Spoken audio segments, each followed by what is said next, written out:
I was halfway through my night shift at the hospital when my phone buzzed, my little brother asking me to send him $3,000 for his prom. I laughed at first, until my mom texted right after, "Pay it, or don't bother calling yourself part of this family." Grab a cup of coffee, settle into your favorite spot, and let's share this story together. Before we begin, drop a comment to let me know where you're watching from. I love seeing how our stories bring people together from all over. Now, relax and enjoy. I was standing barefoot in my kitchen, still in my scrubs, staring at a sink full of dishes I had no energy to wash, when my phone buzzed. At first, I ignored it. I'd just come off a 12-hour shift in the ICU at Baylor Hospital in Fort Worth. 2 cardiac codes, 1 family meltdown, and a supply closet that smelled like sadness and cheap cologne. I was bone-tired, shoes off, hair frizzed, dinner still frozen in the microwave. The buzz came again, and again. I finally picked up my phone, expecting a schedule change or a patient family needing closure. Instead, it was a text from Zach. Zach, 7:41 p.m. "Hey sis, can you send me $3,000 for prom?" I blinked.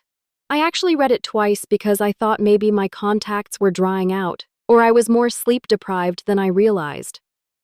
$3,000. For a high school dance? My first instinct was to laugh, which I did. A sharp, short laugh that startled my cat off the counter. I rubbed my eyes, leaned against the counter, and typed back, "Me. You mean $300, right?" He replied almost instantly. "Zach. No. $3,000. I want the full experience. Tux, luxury limo, hotel suite, bottle service, non-alcoholic professional video team, spa package for the glow-up. I want it to be special." I stared at the screen like it had personally insulted me. Special? Was he proposing? Getting knighted? Zach was 19. Senior year, still living at home with our mom and stepdad, Mike. He hadn't held a part-time job for more than 3 weeks, and even then, he quit because his manager had a bad vibe. Meanwhile, I'd been working since I was 16, cleaning kennels at a vet clinic to save up for a $700 Honda that only drove in second gear. And now this kid wanted $3,000 for prom like he was planning a Kardashian wedding. I didn't respond right away. I tossed my phone on the table and opened the microwave, staring blankly at the frozen lasagna I'd reheated twice but never eaten. Something about that message crawled under my skin in a way I couldn't quite explain. It wasn't just the money, it was the tone. Like he expected it. Like it was normal. I sat down, cracked my neck, and replied, "Me. 7:49 p.m. "You've got to be kidding. No. Get a job and earn it. Simple, firm, fair." I figured that'd be the end of it. Then my phone lit up again. A new message, this time from Mom. "Mom, 7:53 p.m. Zach's worked so hard this year. Don't be selfish. Just help him have a good memory." I felt the familiar ache crawl up my spine, the one I got whenever I heard that word. Selfish. She used to say it when I didn't volunteer to babysit, when I didn't pay their electric bill last winter, when I didn't co-sign Zach's first car lease. Another buzz. Mike, 7:54 p.m. "It's your brother's prom. Step up or stop calling yourself part of this family." That one made me freeze. Step up or stop calling yourself part of this family. Like that was the price of love now. $3,000 or exile. I put the phone down, walked to the sink, and turned on the water without really seeing anything. I could hear the hum of the fridge, the soft beep of the microwave behind me. But all I could really hear were those words, echoing in my head like a slow drum. Stop calling yourself part of this family. I'd been paying their bills for years, quietly, automatically. Every time they said Mom's prescriptions were too expensive, or Zach's tuition payment was late, or Mike's hours got cut at the warehouse, I'd wired money, never questioned it, because I thought that's what family did. But now, Now they were giving me an ultimatum over a party. I turned off the sink. Water kept dripping. My lasagna beeped for the third time. My hands were trembling, just a little. Maybe it was exhaustion. Maybe it was rage. Maybe it was that awful moment when you realize the people you love see you as a wallet, not a daughter, not a sister, just a resource. My phone buzzed again. I didn't need to check it. I already knew. This wasn't about prom. This was about control. This was the beginning of something bigger, something I hadn't wanted to admit, even when the signs had been there for years. I walked over, picked up my phone, and stared at the screen.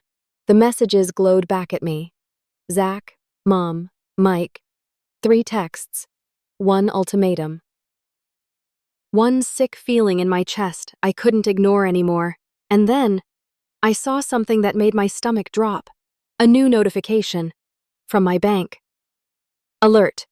Large transfer pending. $4,900. Confirm or deny. I hadn't touched that account in months. It was the joint emergency fund I'd set up for Mom's medical expenses after her back surgery. And someone had just tried to clean it out. I dropped into the nearest chair, phone still in my hand, as the screen blurred for a second. Something was very, very wrong. And this prom nonsense? It was just the first crack in the dam. It was just past 2 a.m., and I still hadn't slept. I'd been lying in bed for hours, staring at the ceiling fan as it clicked in slow, uneven circles, slicing the dark like a metronome for my racing thoughts. I couldn't stop thinking about that transfer alert, $4,900. Just sitting there, waiting for me to approve it. And I hadn't touched that account in months. It was supposed to be locked down, a backup fund I'd created 3 years ago after Mom's spinal surgery. It wasn't for parties. It wasn't for spas or limos or tux rentals. It was for emergencies, real ones. I rolled over and stared at the glow of my phone on the nightstand. I'd turned off notifications, but the screen still lit up every so often, like it was taunting me. Another message from Zach. You're really gonna ruin my senior year over a few $1,000s? A few $1,000s. I reached for my phone and opened the banking app. My finger hesitated over the login screen. Part of me didn't want to know, didn't want to see what else they might have done, because if I saw it, if I knew, I couldn't keep pretending. But pretending had stopped working hours ago, so I logged in. The numbers loaded slowly, one line at a time. Account, Family Emergency Fund. Primary holder, Amanda Holbrook. Joint users, Melanie Holbrook, mother, Mike Granger, stepfather. Balance, $12,347.21. Better than I expected, honestly. But as I scrolled through the recent activity, a tight knot started forming in my stomach. First, there were the expected charges, $90 to Walgreens, $180 to the local pharmacy, a couple of $200 withdrawals labeled medical supplies. All things I vaguely remembered approving months ago. Then the line that made me sit up in bed. 0417. Event decor, Dallas. $20,700. I tapped on it. No notes. Just a clean, bold charge. Almost $3,000. I searched the vendor. It was a luxury event planning company that did weddings, galas, and, of course, prom setups for upscale schools. Zach went to North Shore Prep, a place so fancy they had valet at parent-teacher night. I closed the tab and leaned back against the headboard. My heart was pounding, but not in that panicked way. More like I'd stepped on something sharp and was just now realizing how deep it went.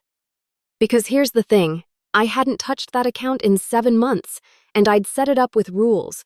Only I had approval over transfers above $2,500. Everyday stuff? Fine. I trusted Mom with the debit card for prescriptions, groceries, things like that. She had been recovering from surgery. Mike was picking up odd jobs, and I wanted to help. I wanted to be the good daughter. But this? This wasn't helping. This was stealing. I pulled my knees to my chest and let my head fall forward, trying to breathe through the rising heat in my neck. My mind drifted back to the day I opened that account. It was the day after Mom got home from the hospital. She was in pain, barely mobile, and Mike was panicking about bills. I remember standing in the kitchen with him while she slept in the other room. "You don't know what it's like," he'd said, eyes rimmed red. "Being this behind on everything. We just need something reliable, you know? Just until she gets back on her feet." So I did what I always did. I stepped in. I opened the joint account under my name, my credit, my social, my income. I listed them as authorized users, with spending limits and alerts set up for anything over $20,500. Only for real stuff, I'd told them. Bills, groceries, meds, not extras. They'd nodded, promised, thanked me like I'd saved their lives, and for a while, it seemed okay. Then life got busier. I started working more shifts, trying to qualify for the nurse practitioner program. I stopped checking the account. They stopped calling with updates. I figured if there was a problem, they'd tell me, but they didn't. And now I was staring at proof that they'd used my name, my account, to drop almost $3,000 on centerpieces. I pulled up the full month's transaction history. There it was again. More quiet red flags I'd missed. 0403. Tuxedo Luxe, $540. 0405. Glow Up Spa, $370. 0408. Custom Cakes by Amira, $295. My phone buzzed again. Another message. Mom, 2:14 a.m. "You're blowing this out of proportion. Zach deserves something nice. You never had to go without like he did." That last part hit me like a slap. I never had to go without? I remembered cutting coupons in high school so I could buy my own shampoo. Working weekends at the pet store while Zach got handed every iPad and iPhone he pointed at. I remembered Mom saying, "You're older. You'll understand someday." As if that was supposed to make it fair. And here she was, still rewriting history to excuse what they were doing. No apology. No explanation. Just entitlement, wrapped in a bow of emotional guilt. I sat there in the dark, the event decor charge still glowing on my screen, and for the first time in years, I let myself feel it. Not the guilt, not the obligation. The anger. I'd been used, and now that I was pulling away, they were punishing me for it. My thumb hovered over the account menu. Something in me whispered, "Check further." So I did. I clicked over to the settings page, scrolled to Authorized Users, and nearly choked when I saw it. New user added, Zachary Holbrook, 2 weeks ago. They gave him access, without asking, and he'd been spending freely on a party. The hospital break room smelled like burnt coffee and cleaning spray. I had 10 minutes before my next rounds, just enough time to breathe, maybe sip half a granola bar, and decide whether I was really going to make that call. I stared at my phone, thumb hovering over Mom, mobile. My pulse ticked at the base of my neck. This wasn't about prom anymore. It wasn't even about Zach. It was about the quiet, nasty shift that happens when you stop being family and start being useful. I took a breath and pressed the call button. She picked up fast, like she'd been waiting. "Hey, honey," she said, bright and sugary. "Glad you called." I didn't bother with pleasantries. "I saw the event decor charge," I said, "and the tux rental, and the spa." Silence on the other end. Then, a sharp inhale. "You've been going through the account?" she asked, her voice dipping. "It's my account," I replied. "It's our emergency fund," she corrected. I closed my eyes, gripping the phone tighter. That money was meant for medical costs. You know that. Not for whatever this prom circus is. She scoffed, like I was the one being unreasonable. "Amanda, it's not a circus. It's a once-in-a-lifetime event for your brother. He deserves something special." I bit the inside of my cheek. "Deserve?" I repeated. You mean like I deserve to go to my senior prom in a $40 clearance dress because we couldn't afford more? Or how I deserve to work 2 jobs in nursing school while Zach stayed home playing video games all summer? That's not fair, she snapped. No, I said. What's not fair is you using my account behind my back. There was a long pause. Then she shifted gears, like she always did. You make more than enough, Amanda. And there it was. That sentence had followed me my entire adult life. You make more than enough. I was 36, single, no kids, working full-time at a hospital. In their minds, that meant I owed them. A debt with no receipt, no limit, no end. $3,000, I said slowly. For a high school dance? Do you even hear yourself?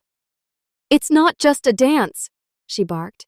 It's memories. It's confidence. It's a scam, I interrupted. And you're teaching him that manipulation works better than work. There was a beat of silence, a charged, heavy one. Then her voice dropped cold. You really want to make this about money? After everything we've done for you? My stomach turned. What have you done, exactly? You always do this, she said. You twist things. You make us feel like criminals for asking for help. I felt something crack inside me. Because you didn't ask, I said. You added Zach to the account without telling me. That's fraud, Mom. Her tone snapped sharp again. Don't you dare use that word with me. I'm not the one stealing. You're being dramatic. And you're being entitled. The room felt suddenly too bright.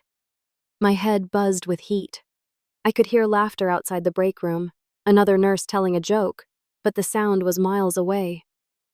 Mom's voice softened, sickly sweet. The guilt trip, locked and loaded.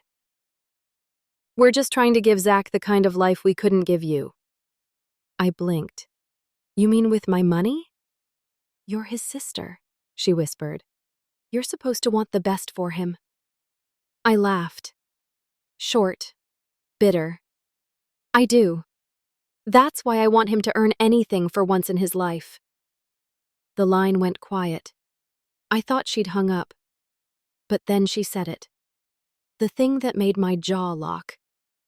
You're not acting like family. There it was.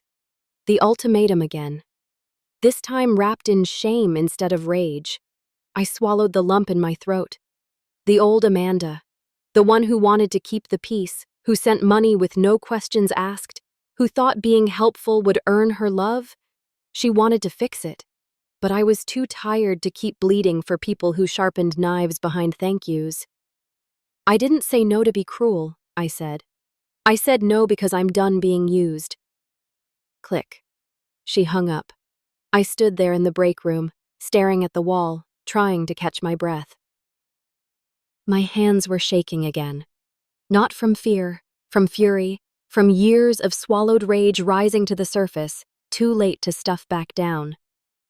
My phone buzzed. I glanced down, expecting another passive-aggressive text. But it wasn't from her. It was from my bank. Alert. Attempted transfer, $4,900. Pending approval. My blood ran cold. Same account. Same day. Almost $5,000. Just under the alert limit I'd set. Except this time, it required my manual confirmation. Because the system still recognized me as the primary holder, I gripped the counter behind me. They weren't done. They were going all in. By the time I made it back to the nurse's station, my hands still hadn't stopped shaking, not from the 5 a.m. adrenaline crash or the never-ending buzz of machines behind me, but from that bank alert that wouldn't leave my mind. Attempted transfer, $4,900, pending approval. I kept telling myself it had to be a glitch, a system hiccup, something simple, and something fixable. But deep down, I knew better. It wasn't a glitch, it was them. The station lights were harsh, cold. I'd done 2 back-to-back trauma admissions, and my brain felt like it was humming in survival mode. Around me, the other nurses were chatting, restocking gloves, printing reports. Normal, routine.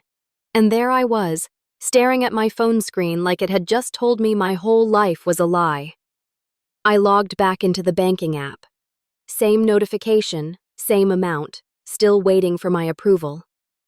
The account name blinked across the top of the screen. Joint Emergency Fund. Primary holder, A. Holbrook. I swallowed hard.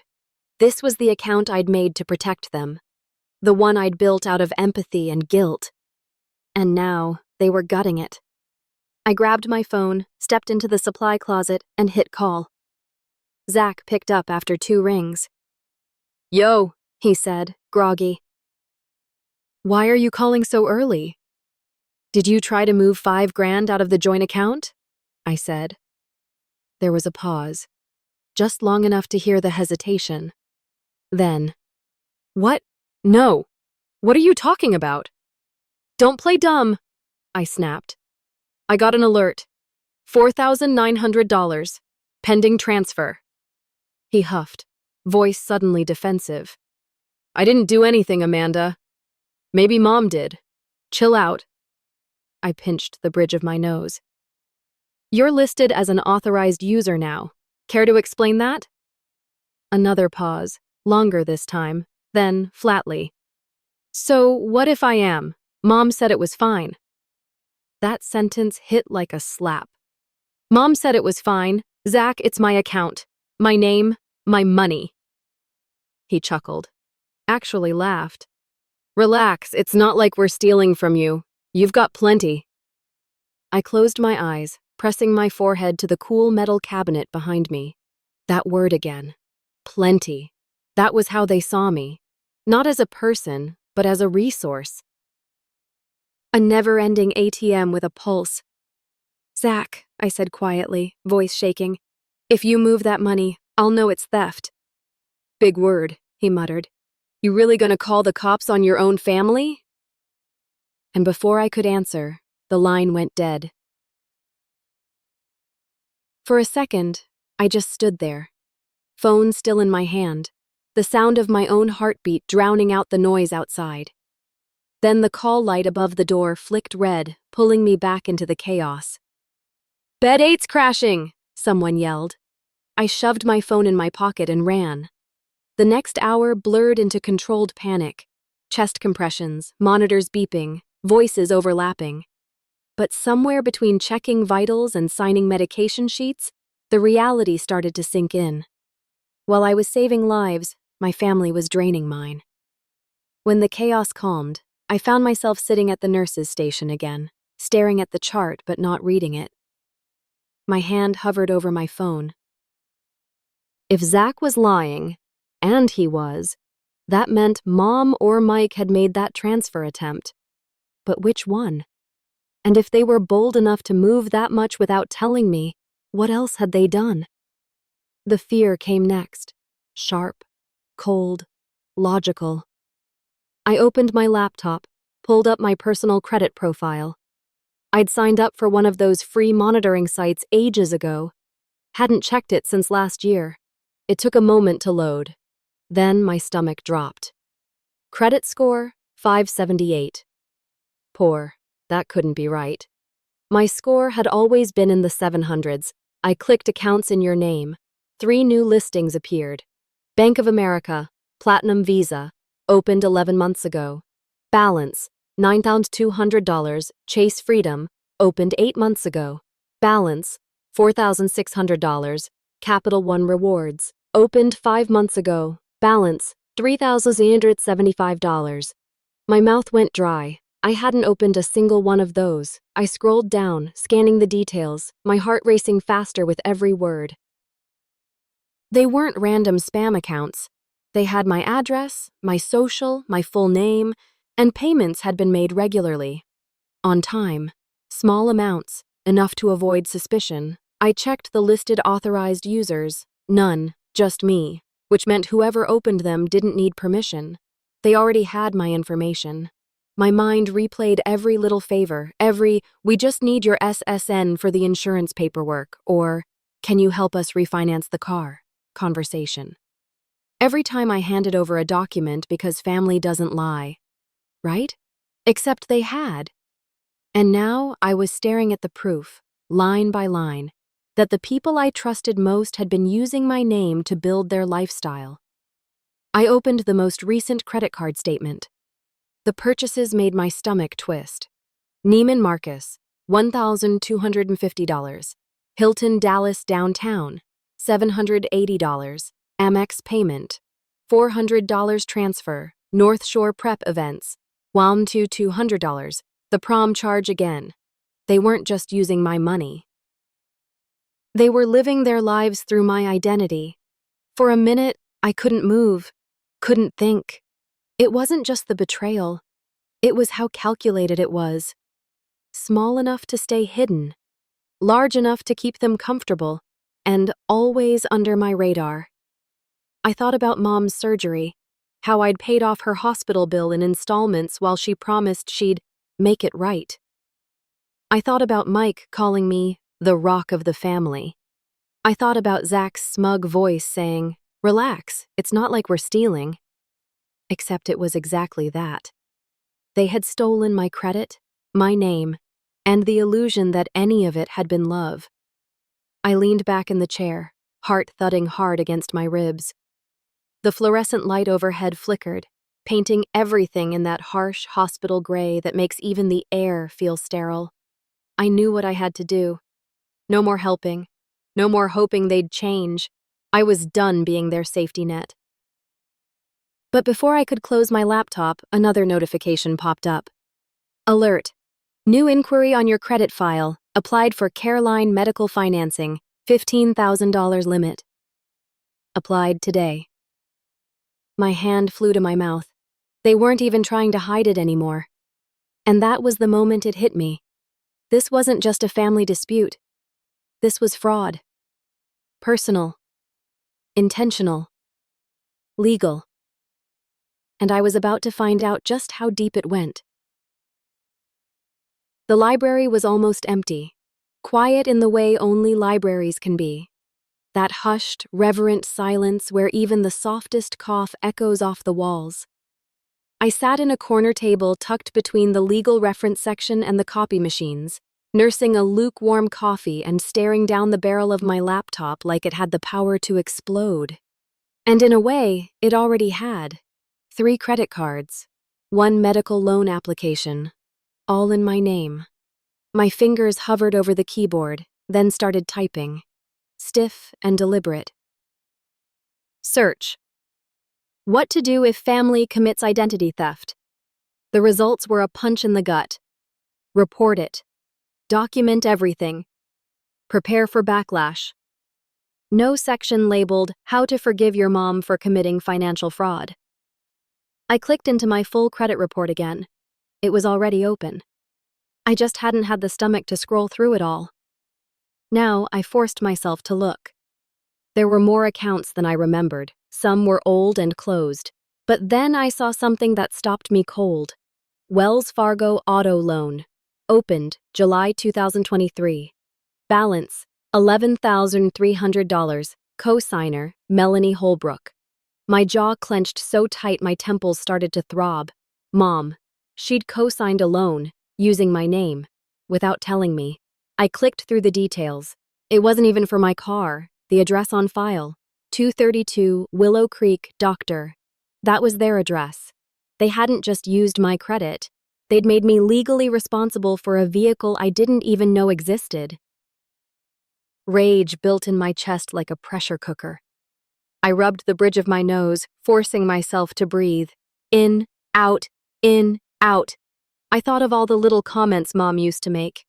You'll understand when you have a family of your own. We just need a little help. You're in a better position than us. And I'd believed her. I thought it was temporary. I thought I was doing the right thing. What I didn't know, what I didn't want to believe, was that she'd been planning this for years. I scrolled further down. Chase credit line. Opened. March 2022. $6,800 balance. Synchrony store card. Opened. December 2021. $3,400 balance. I felt my stomach drop. They didn't just wake up last month and decide to use me. This went back 2 years. 2 years of my credit, my information, my identity being quietly bled out behind my back. How many times had I missed a detail? A vague email? A line on a joint tax form I didn't question because it came from family. I minimized the browser and stared at my own reflection in the laptop screen. Hair pulled back in a loose bun, dark circles under my eyes, scrub top still wrinkled from my shift. And behind the exhaustion was something else now. Something hard. A mission. I pulled out a spiral notebook from my bag and started writing. Account names. Dates opened, balances, addresses listed. Any mention of cosigner, Melanie Holbrook. The list grew. And so did my certainty. This wasn't a misunderstanding. This wasn't a one-time lapse in judgment. This was intentional. They knew what they were doing. I remembered last Thanksgiving, how Mom had pulled me aside and said, "You've always been the strong one, the responsible one." I thought it was a compliment. Now I realized it was a strategy. They knew I wouldn't fight back. They knew I wouldn't call the cops. They knew I wouldn't cut them off. Until now. I flipped to a clean page in my notebook. At the top, I wrote one name, Clara Reyes. I hadn't talked to Clara in years, not since college, when we were study buddies in Bio 2 and she was already dreaming of law school while I memorized patient protocols.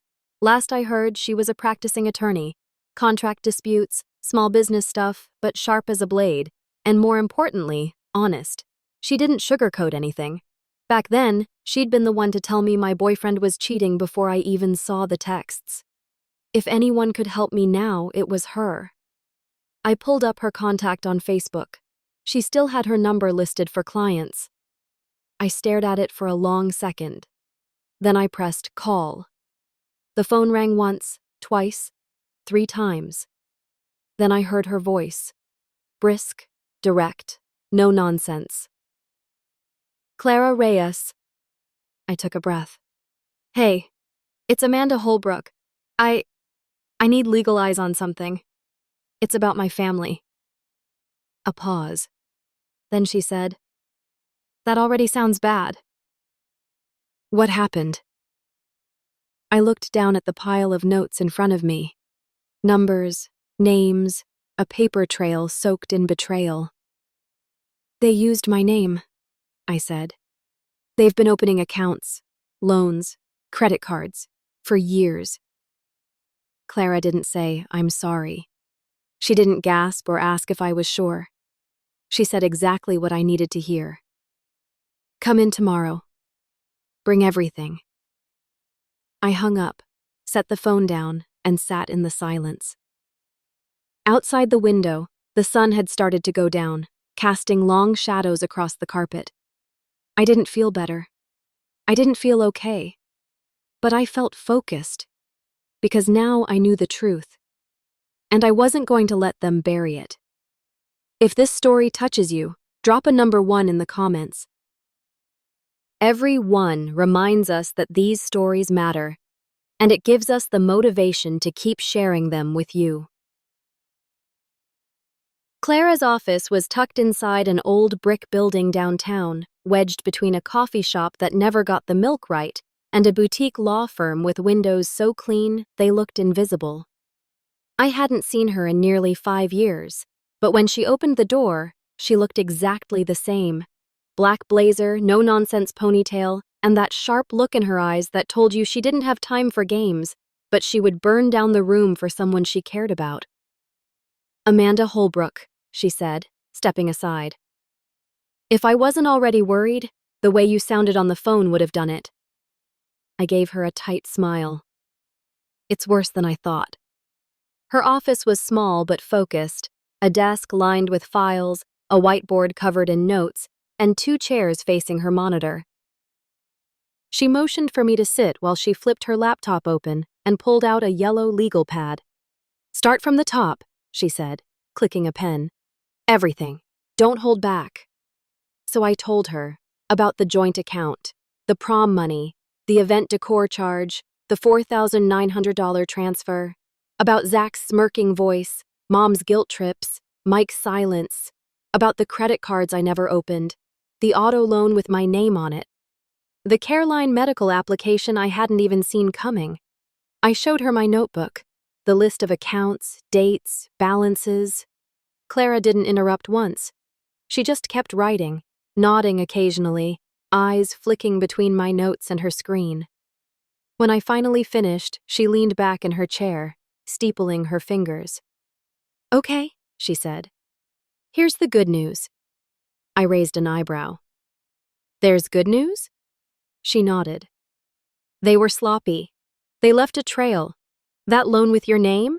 You're not listed as the applicant. You're listed as a co-borrower." "That's important. That means someone manually entered your information and added you to the application. There's digital evidence." I blinked. "So it's traceable?" "Completely. IP addresses, timestamps, authorization paths. If they applied online, and most do, we can track where it came from. If they forged signatures, that's document fraud. If they used your SSN without permission, that's identity theft." "But they're family," I said quietly. She didn't flinch. "That doesn't change the law, Mandy." Hearing her call me Mandy again, like we were back in college, cramming for finals at 2 a.m., almost broke me. I felt the sting in my throat before I could swallow it down. She softened a bit, leaning forward. "I know this feels personal, and it is, but what they've done isn't just emotionally damaging, it's criminal." I exhaled. I didn't want to believe they'd do something like this. "Believe it," Clara said, "because they did." I looked down at my hands. My knuckles were white, fingertips pressed into my palm. All I could think about was how many times I'd wired them money, no questions asked. All the birthdays, the holidays, the late-night calls that ended with me saying, "It's okay, I've got it." But this wasn't okay. This was betrayal in legal form. "So what now?" I asked. "Now we pull everything. Full financial report, credit logs, transaction history from the joint account. We document the fraud. Then we decide, do we file a civil suit, go criminal, or both?" I swallowed. "Would I have to testify against them?" "Possibly," she said, "but not yet. First, we build the file." She turned her monitor toward me. "I'm going to pull your financial report with permission. It'll show active accounts, delinquencies, open loans, and inquiries." "Okay," I said. "Do it." She entered my info, full name, DOB, social, with careful precision. I held my breath. The report loaded. Then her eyes narrowed. She didn't speak at first, just scrolled slowly. Then she said it, low and firm. "Mandy, this isn't just a few cards." I leaned in. "They opened a loan in your name, a big one." My chest went cold. "How big?" Clara clicked into the file. "Personal loan, $15,000, opened 10 months ago. They've been making minimum payments, just enough to avoid suspicion. But they listed your income, inflated, by a lot." I shook my head, stunned. "I never saw a dime of that money." She glanced at me. "You never will, but you're legally responsible. That loan is sitting on your credit like a ticking bomb." The room tilted slightly. I had to put my hands on my knees to steady myself. "They forged my income?" She nodded. "Which makes it bank fraud on top of everything else." I sat there, trying to breathe past the knot in my stomach. $15,000. That was more than I made in 3 months. Clara started printing the documents. "This isn't about getting mad anymore," she said. "It's about getting ahead of it. You're going to need to file an identity theft report with the FTC. We'll lock your credit, notify all 3 bureaus, and I'll help you draft a cease and desist letter." And what about them? I asked quietly. What happens to them? Clara looked at me over the top of her glasses. That depends. On you. I nodded slowly, the weight of the decision settling in. They'd betrayed me. They'd used me. And now it was my turn to decide if I'd finally stand up or keep paying the price for their lies. Rain beat against my apartment windows like it was trying to get inside. Thunder rumbled in the distance, low and steady, the kind that vibrates in your bones before you even hear it. I hadn't turned on the lights, just the soft yellow glow from the kitchen fixture, casting long shadows across the papers that now covered my table. $15,000. I kept repeating that number in my head, like maybe saying it enough times would make it shrink. It didn't. I sat there in my hoodie and leggings, hair tied back, no makeup, no energy left to even fake calm. Just me, my laptop, and a stack of printouts Clara had handed me earlier that afternoon. Loan ID 457219A. Opened November 2024. Amount $15,000. Current balance $13,481.63. Status past due 45 days. I clenched the sides of the paper so hard it crumpled slightly. I hadn't just been listed on this loan. I was the primary borrower. Whoever filled out the application had used my name, my address, and an inflated version of my income.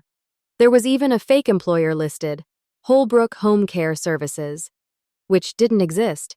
They didn't even bother to make it believable. They just wanted the approval, and they got it. I stared down at the signature at the bottom of the loan document. It was mine, or close enough. It looked traced, shaky, a second-hand imitation of the real thing. I didn't remember signing that form, because I hadn't. I pressed my fingers to my temples, trying to breathe through the weight pressing down on my chest. $15,000. My name was tied to that debt. It was mine now, like a shackle I hadn't asked for, one I couldn't remove without a fight. And the worst part? I'd never seen a dime of it. They'd used me. Again, used me so deeply, so deliberately, that I'd gone from helpful daughter to financial hostage without even realizing it. I flipped to the second page of the loan file, scanning the payment history. They'd made regular payments, small ones, $130 here, $160 there. Enough to keep the loan active, enough to keep it hidden. But something must have gone wrong, because now it was flagged. Past due, 45 days. Which meant I wasn't just responsible. I was late. I felt sick. Clara had warned me this might happen, that once I started pulling threads, I might not like what unraveled. She wasn't wrong. I just didn't expect the unraveling to come so fast. I walked over to the fridge, pulled out a bottle of water, and leaned against the counter, staring at nothing. The kitchen felt too quiet, like the silence was mocking me. I thought about every time Mom had called asking for a little help with bills. Every time she'd told me, "We're just trying to keep up, honey. It's not forever." This wasn't keeping up. This was burying me. They had been cashing in on my trust for years, and I hadn't noticed. Or maybe I just hadn't wanted to. I went back to the table and sifted through more documents. Clara had printed everything. The credit card statements, the loan documents, my credit report. Together, it painted a picture that was too clear to ignore.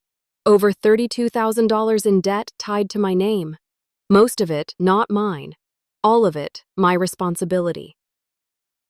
I sat down again and put my face in my hands. My whole body felt like it was vibrating, that low hum of anger and grief mixing until it was impossible to separate one from the other. How could they do this? How could my own mother sign my name, open loans in my name, and never once look me in the eye and admit it? I wasn't a stranger. I wasn't a villain. I was the one who bailed them out when the car broke down. The one who paid Zach's enrollment fee when he almost missed the deadline for senior year. But to them, I was just credit. just a tool. The microwave clock blinked 9:17. The storm outside grew louder, rattling the windows now. I gathered the pages into a neat stack and placed them back into Clara's folder. The next step, she said, was to file a formal identity theft affidavit with the FTC. After that, we'd contact the lender and the credit bureaus. It would take time, maybe months. And I'd still have to work my shifts, smile through trauma codes, take care of strangers, while my own family tore me down in secret.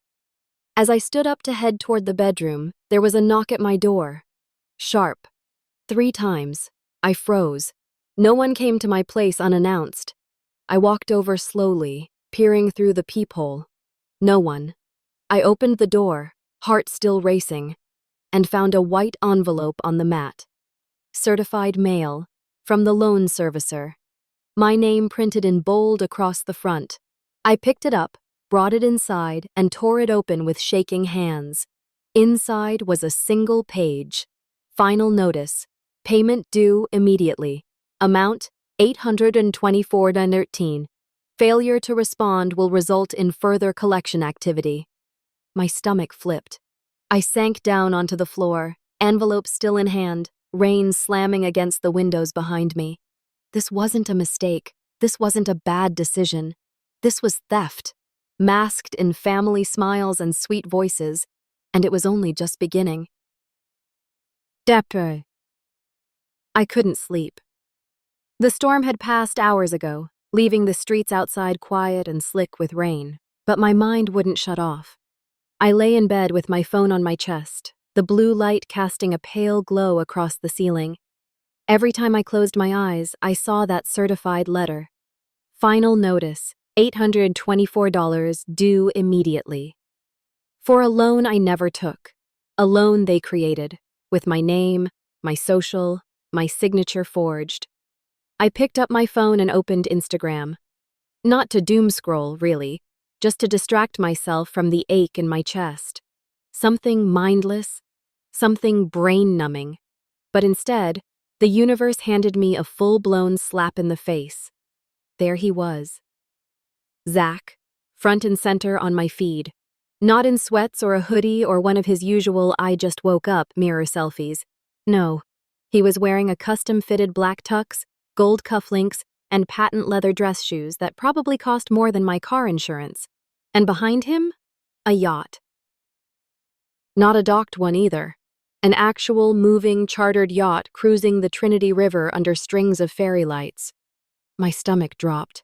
The caption read, "Best prom ever. Couldn't have done it without my day ones.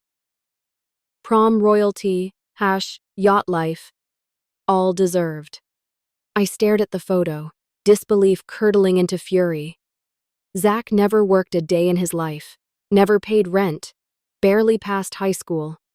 But there he was, throwing a luxury prom bash like he was some trust fund influencer with brand deals. I swiped to the next post. There was a slow-mo video, him stepping off the yacht with 2 girls in glittery dresses, flashing peace signs and duck lips, confetti flying in the background, Empire State of Mind blasting in the background. Next slide, a professionally edited montage of the night. Wide drone shots of the yacht, perfectly lit couple photos, champagne bottles, labeled non-alcoholic, sure, and a banner that read, Zach's Prom Experience 2025. It looked like a music video. And there was even a link to a videographer's page. I tapped it. Packages starting at $2,000. And that was just for the footage. I felt my pulse in my ears. My jaw clenched so tight my teeth ached.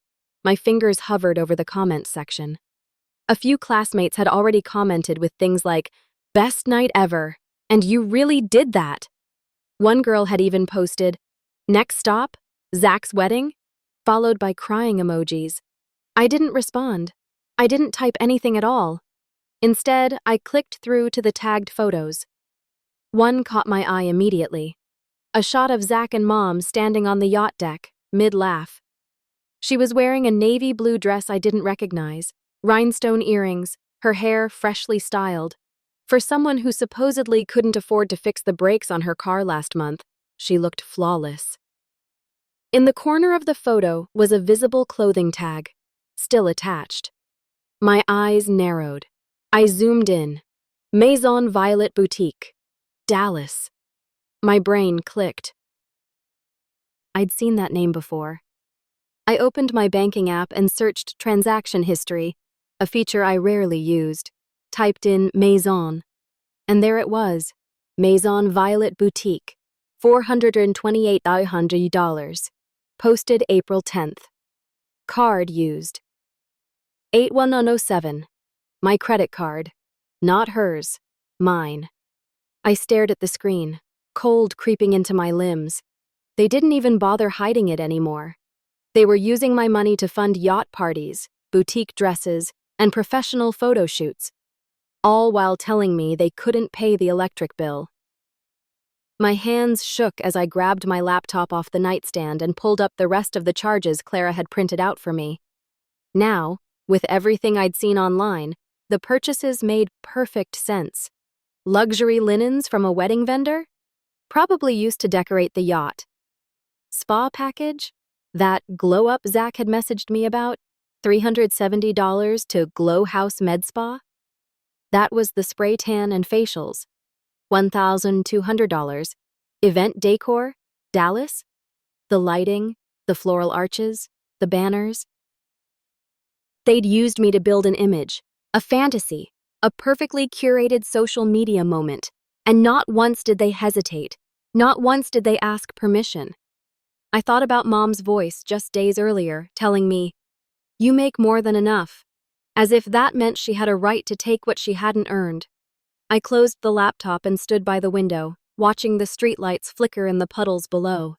The reflection of my own face in the glass looked unfamiliar, drawn, tired, but harder somehow. I wasn't sad anymore. I wasn't even shocked. I was done. Done feeling guilty. Done making excuses for them. Done being the soft place they landed after lighting everything around them on fire. My phone buzzed again. A new tag on Instagram. I opened it. Zach, mid-speech on the yacht. Caption: "Special thanks to my amazing family for making this night possible. Y'all know who you are." I laughed. Out loud. Then I screenshot it. Because if they wanted to make this public, so would I. And it would be on record. Clara's office smelled like lemon polish and printer toner. The blinds were half drawn, casting angled shadows across the floor. Her assistant offered me water when I walked in, but I shook my head. My throat was already tight. I didn't come for comfort. I came for clarity. Clara was waiting with a stack of papers and a file folder thicker than a hospital patient chart. She didn't smile this time, just gestured to the chair across from her desk. "Let's walk through it," she said. I sat, my hands folded in my lap, knees bouncing before I could stop them. The last few days had been a fog of screenshots, account statements, and sleepless nights scrolling through my own financial ruin. But today was about facts. Clara laid out the paperwork between us like evidence in a courtroom, which, eventually, it might be. "We've verified 9 separate financial events tied to your name over the last 2 years, she said. "Let's go step by step." She pulled out a printed spreadsheet and pointed with her pen. Credit card 1, Chase Freedom. Opened, February 2023. Balance, $4,600. Maxed, yes. Late fees, 3. Credit card 2, Capital One Platinum. Opened, July 2023. Balance, $3,875. Maxed, yes. Late fees, 2. Credit card. 3. Bank of America. Rewards opened, April 2024. Balance, $9,200. Maxed, yes. Late fees, 1. She didn't pause. She just kept going, steady and unflinching.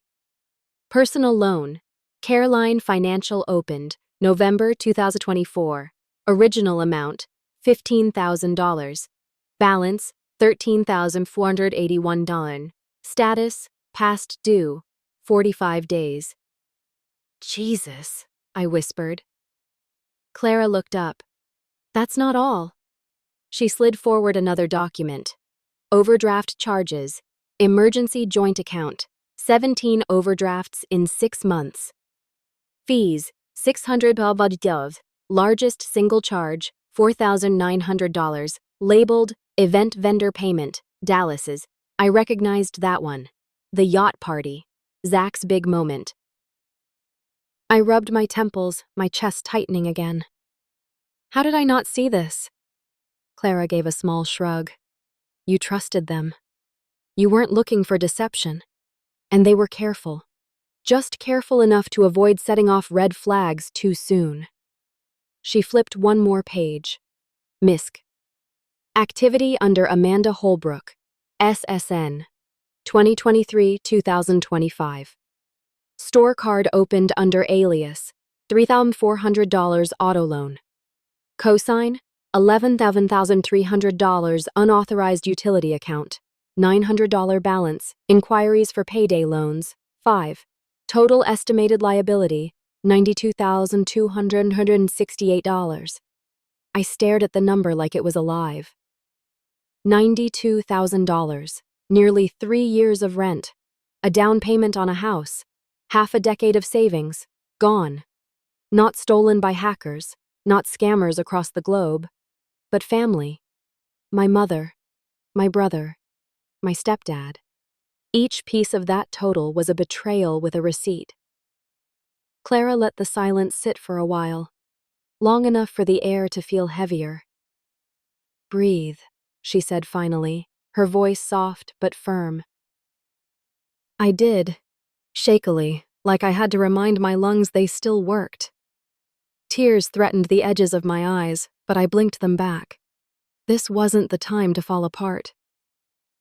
This is what they did, I said, my voice barely above a whisper. All while smiling, asking me how work was, calling me our responsible one. Clara nodded. That's how abusers work. They wear masks until they don't have to anymore. I let that sink in. They hadn't just ruined my credit, they'd weaponized my kindness. I looked back at the spreadsheet, the neat rows of debt and deceit. They built a lifestyle out of my name. Clara leaned forward, resting her elbows on the desk. Amanda, you need to understand something. This isn't just negligence or a misunderstanding.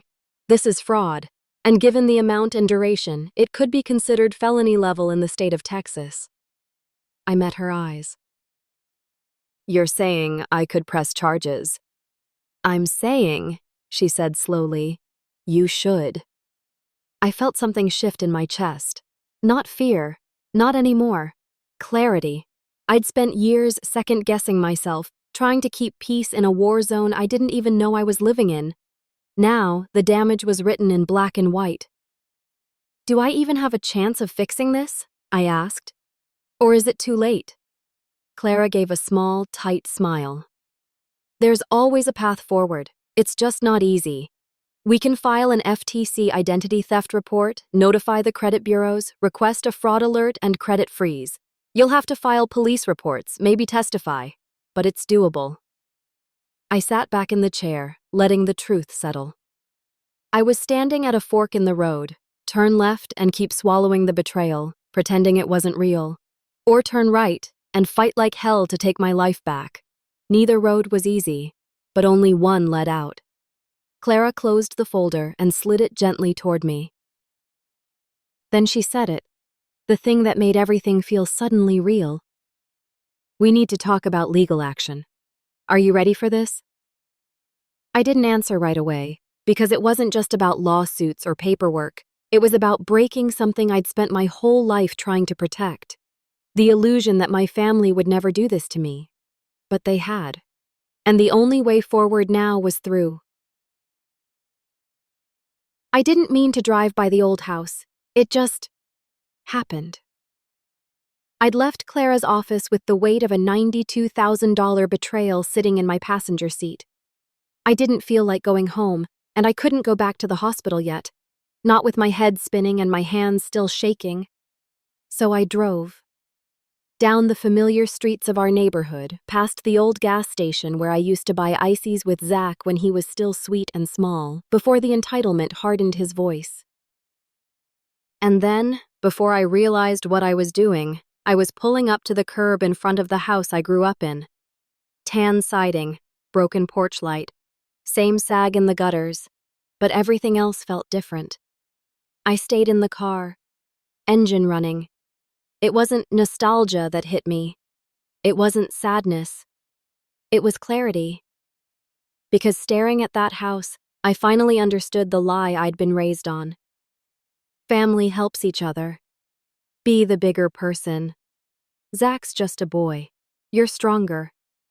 You make more, so it's only fair you give more. Fair. Strong. Deserve. That last word. Deserve. That was my family's favorite. Their get-out-of-guilt-free card. Zach deserved a nice prom. Mom deserved a new dress. Mike deserved some peace after years of hard work. And me? I deserved the stress, the overdraft notices, the 3 a.m. anxiety attacks. Because I had a good job and no kids and no excuses. They didn't say that out loud. They never had to. It was implied in every phone call that started with, "Hey, sweetie, can I ask you something?" In every birthday where Zach got cash and I got guilt. In every gaslight smile that said, "You're lucky to be in a position to help." Lucky. That word made me laugh out loud. Bitter, sharp. Lucky to be their personal ATM. Lucky to have my name used like it was community property. Lucky to carry the burden they never once offered to lift. I remembered being 12 and saving up my babysitting money to buy Mom a Mother's Day gift. A necklace. Not expensive, but I was so proud. Zach forgot. Again. And when he saw what I gave her, he grabbed it off the table and said, "Let's say it's from both of us." She smiled, kissed him on the head, and said, "My sweet boy." She never said thank you to me. That was the beginning. That's when I learned my role. Give. And when that's not enough, give more. I gripped the steering wheel until my knuckles went white. But not anymore. This wasn't about proving I was good, or loyal, or strong. This was about survival.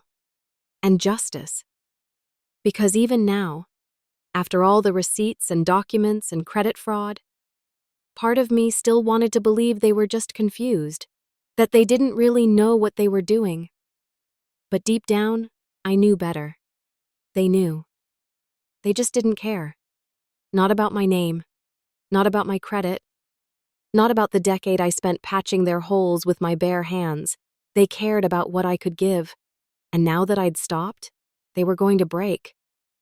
I was about to pull away from the curb when my phone buzzed in the console. Voicemail, from Mike. I let it play through the car speakers, already expecting another manipulative plea or fake apology.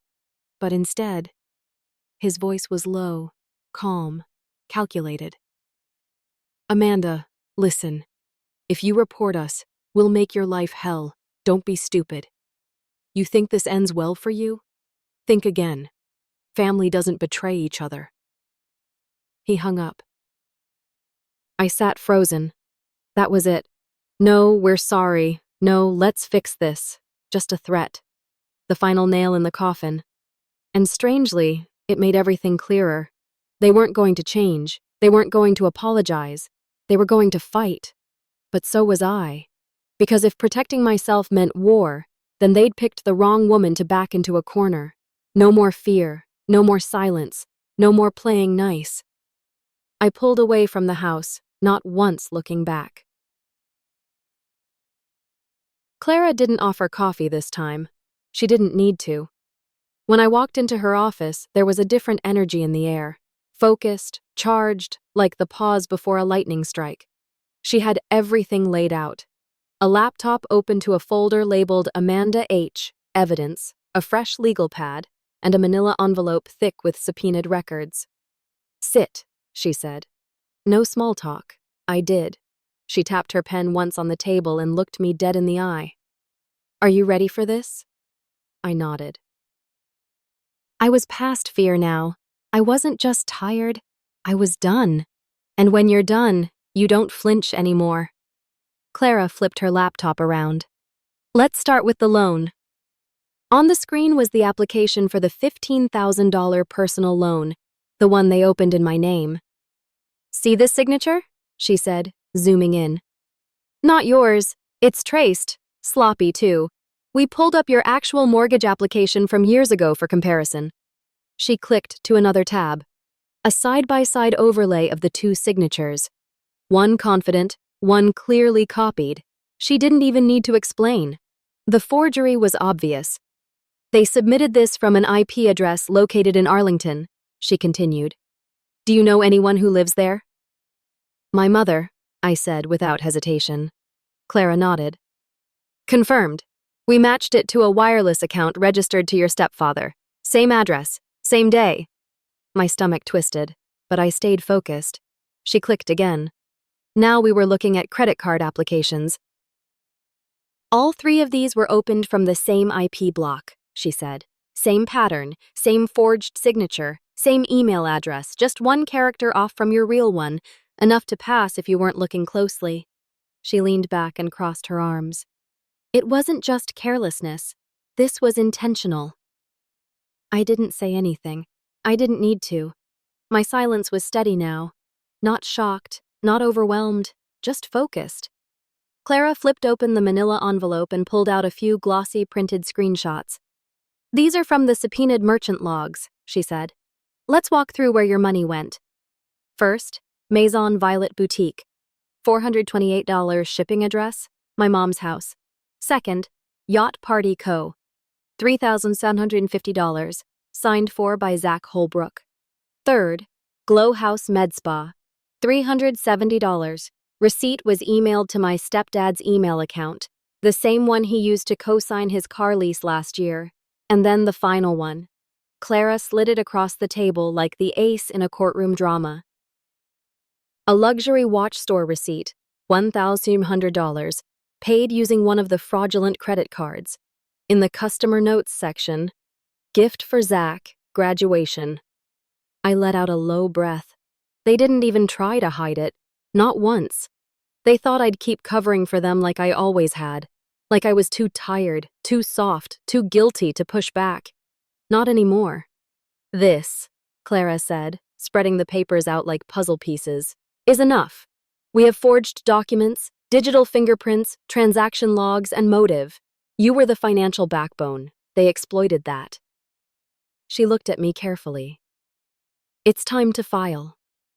My hands clenched in my lap, but my voice was steady. Do it. She gave me a look of something between respect and relief. You sure? I nodded. If I don't stop this now, they'll do it again. To me, to someone else. And they won't lose a second of sleep over it. Clara slid a form across the table, statement of identity theft, and handed me a pen.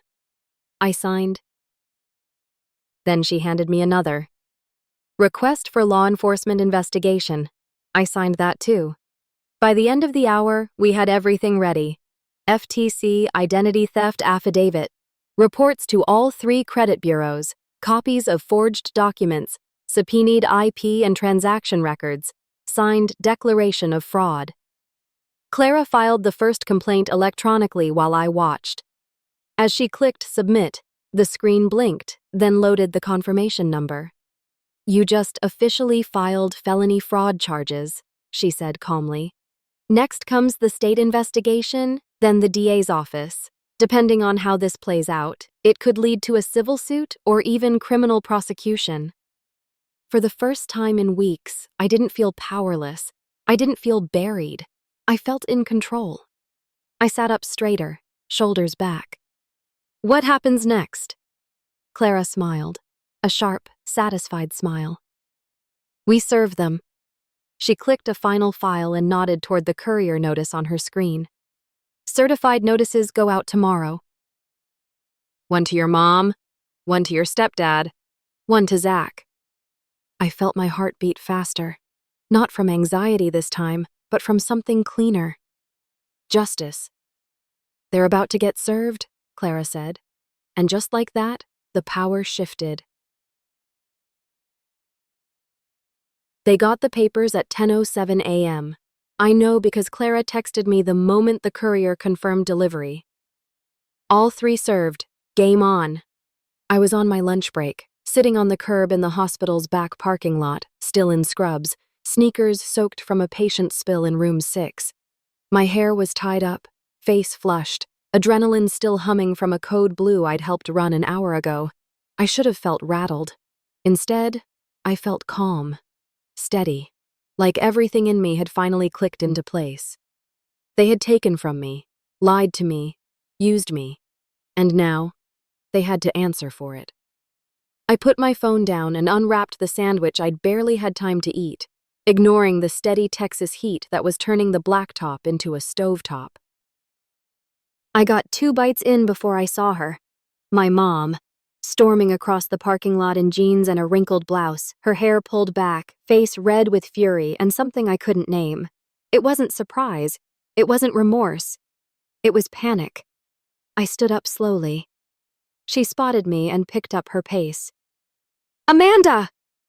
I didn't move. I didn't run. I just folded my arms. She stopped about 5 feet in front of me, breathing hard. "How dare you do this to your family?" she hissed. I blinked. "Do this to my family?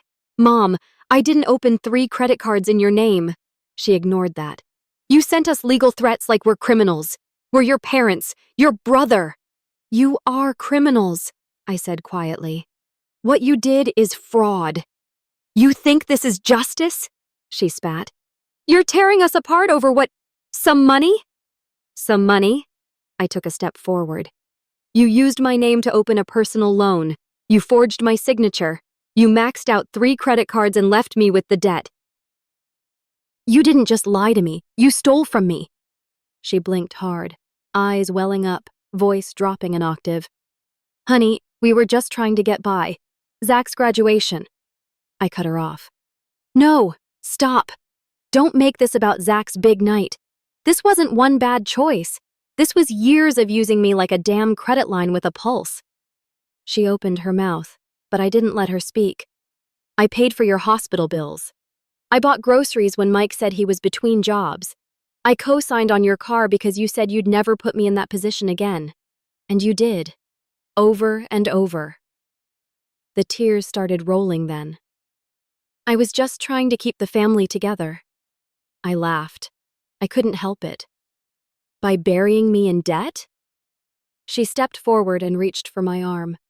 I flinched back. "Don't." Her hand froze mid-air. "You don't get to touch me like that and pretend this is love," I said. "You love what I can do for you. That's not the same."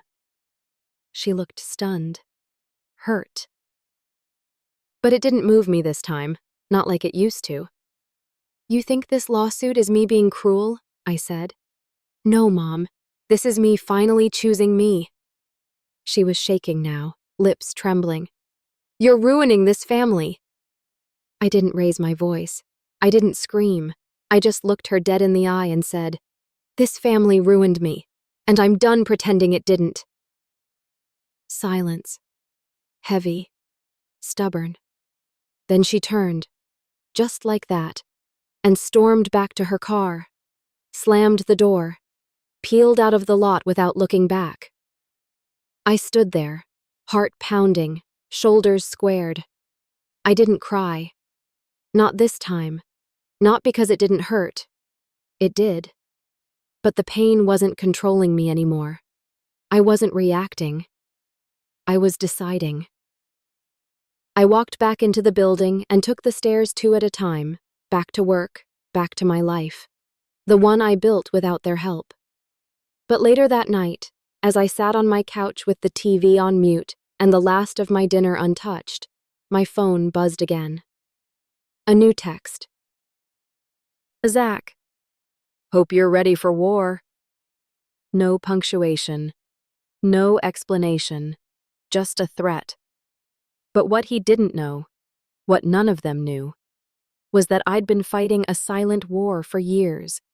One they started with their lies, their guilt trips, their gaslighting. And now I had armor. Now I had evidence. Now I had myself. I didn't respond. I just took a screenshot. And I smiled. Because this time, I was the one keeping the receipts.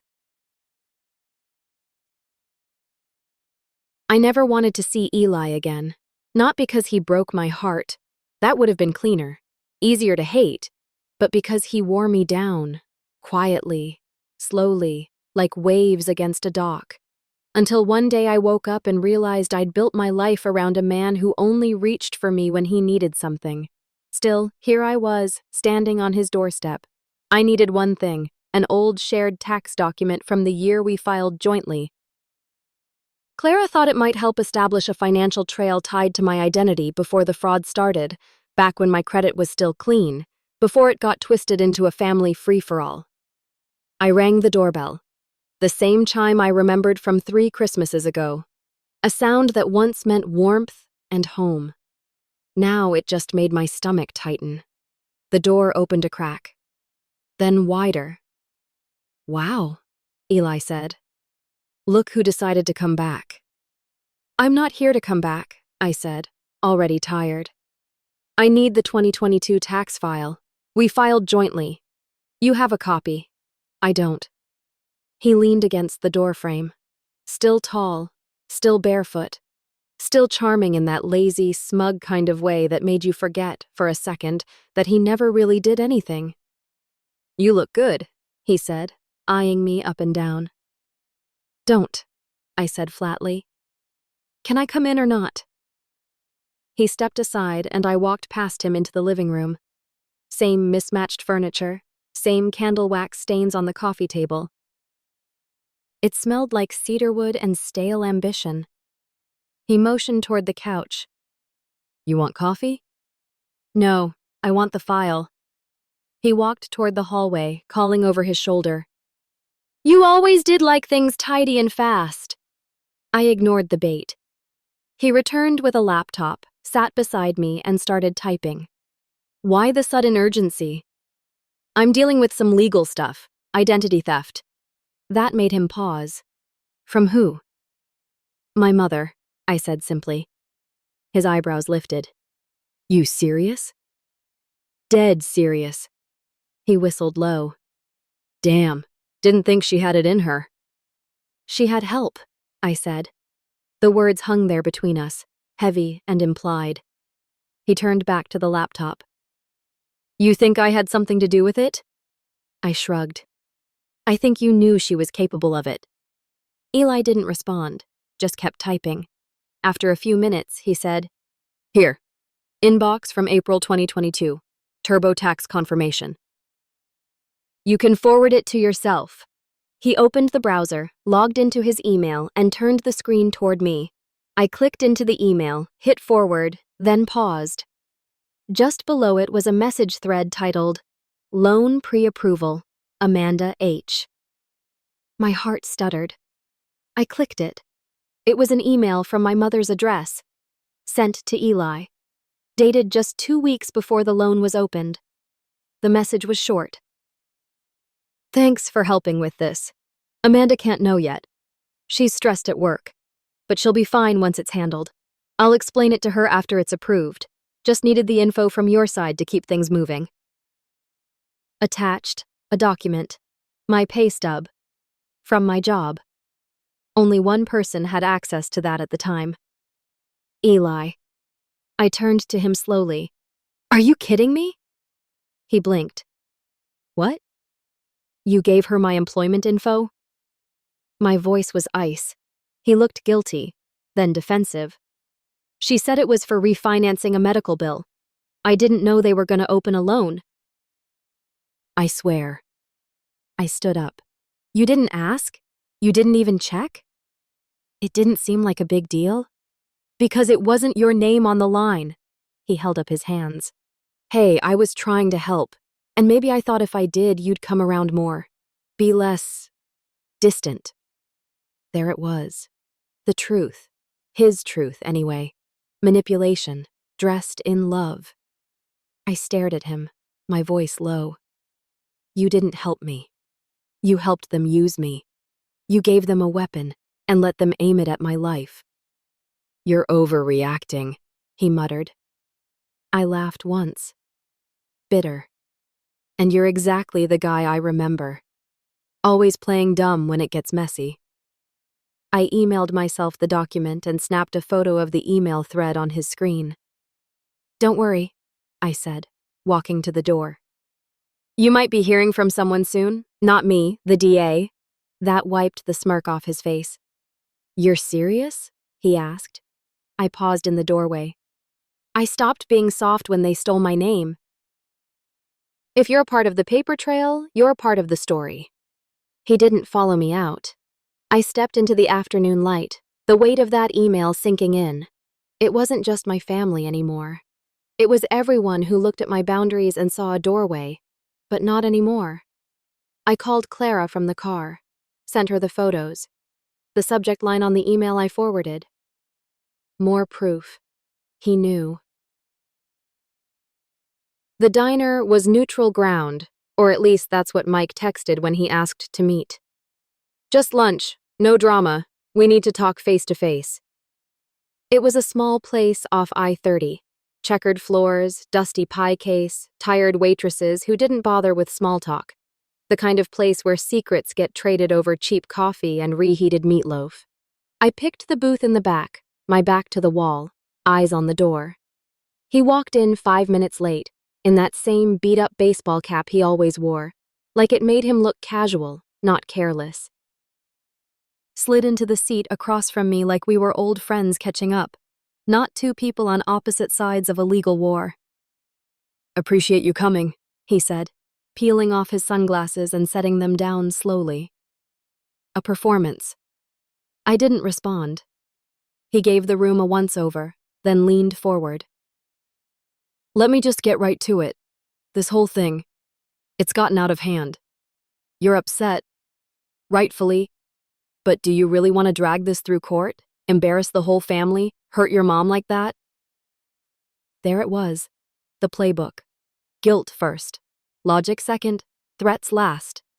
I said nothing, just stared at him, waiting. He reached into his coat pocket and pulled out an envelope, thick, bulging. He slid it across the table. There's $5,000 in there, cash, no strings, you drop this thing, we all move on, clean slate. I didn't touch the envelope. Mike, I said. You think $5,000 is enough to make me forget $92,000 in debt, 3 forged credit cards, a felony loan, and a completely ruined credit score? He held up a hand. It's not about the amount. It's about good faith. We're trying to fix it without involving the courts. I almost laughed. Now you care about doing things legally? He exhaled, sat back, arms crossed.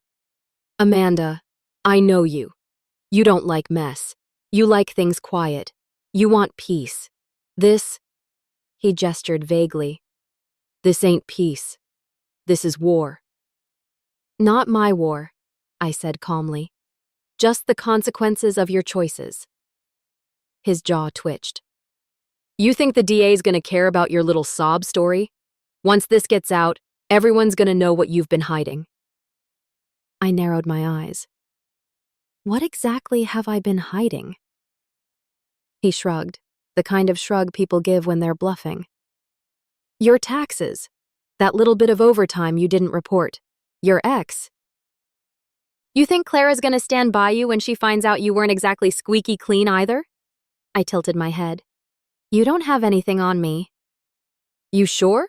He said, smiling now, smug again. Because I got a copy of a certain email chain, one where you let Eli help with those work forms. Looks like collusion if you ask me.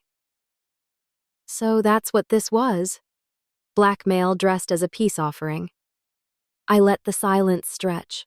Let him believe for just one more moment that he still had control. Then I reached into my bag, pulled out my phone, and set it down gently on the table. Pressed record. Mike froze. This is Amanda Holbrook, I said clearly, my voice steady. I'm at Carter's Diner on October 11th. I'm currently being offered a cash bribe by Michael Sutton in exchange for dropping a felony-level identity theft case involving forged documents and financial fraud. I've also just been threatened with blackmail. Mike's face went pale, then red. Are you recording me? He snapped. I didn't blink. Sure am. He lunged for the phone. I snatched it up before he could touch it and stood, loud enough that 2 waitresses turned. You touch me, I call the cops, I said loudly. He backed off immediately. I looked down at him, this man who had stood in my house and called me family while quietly draining every resource I had. I gave you a chance to do the right thing months ago, I said. Instead, you doubled down. You stole. You forged. And now you threaten. He said nothing, just glared, breath shallow. I turned to leave, but paused at the edge of the booth. You should have kept the money. You're gonna need it for a lawyer. I walked out without looking back, my heart hammering in my chest. Not from fear, from power. He thought he could corner me with hush money and scare tactics. He didn't realize I'd stopped being scared the moment I chose truth over silence. In the car, I sent the recording to Clara with 1 line of text. He brought cash and threats. Clara didn't say a word when I walked into her office. She just pointed at the chair, nodded toward the stack of files on her desk, and pushed a legal pad toward me. We've got it, she said. I sat down, heart pounding, palms damp. Not with panic, with weight. The weight of knowing this was the final round, knowing that everything we'd been stacking brick by brick was finally about to become a wall they couldn't climb. Clara opened a thick manila folder and spread the contents like puzzle pieces between us. Here's what we've got, she said, tapping each pile. Text messages from your mother, Zach, and Mike, all referencing money, most with implied or direct guilt trips. Screenshots of bank transfers, matched with timestamps, the prom yacht invoice, the spa receipt, and boutique charges. Plus, Eli's forwarded emails linking your mother to the loan application. She paused. And, of course, the diner recording. I nodded. That one had already been burned into my brain. Clara tapped her pen against a spreadsheet. This is the full financial timeline. We show clean credit, no debts, no late payments until mid-2023. Then suddenly, 3 new cards, a loan, and nearly 6 figures of debt. All under your name, all tied to IP addresses and emails we can track to them. I looked down at the rows of dates and amounts. Each one was a knife I hadn't seen coming. And now, they formed a pattern even a judge couldn't ignore. Clara leaned back. They didn't just steal, they planned it, used your trust like a tool. And when you finally said no, they threatened you to keep quiet. I took a breath, slow and shaky. So, what happens now? She turned the folder toward herself and began stacking papers. Now I file this packet with the district attorney. It goes to the Financial Crimes Division. They'll review, decide whether to pursue civil penalties, restitution, or felony charges, or all 3. I swallowed hard. Is there a chance it gets dropped? She looked at me directly. Not with this much evidence. If we had just your word and a couple of emails, maybe, but we have documents, timelines, audio. You did everything right. You gave them every chance to stop, and they doubled down. It was quiet for a moment. I glanced around the office. Warm lighting, walls lined with law books and certifications. A framed picture of Clara and her wife from their trip to Big Sur sat next to her keyboard. Safe, calm, rooted.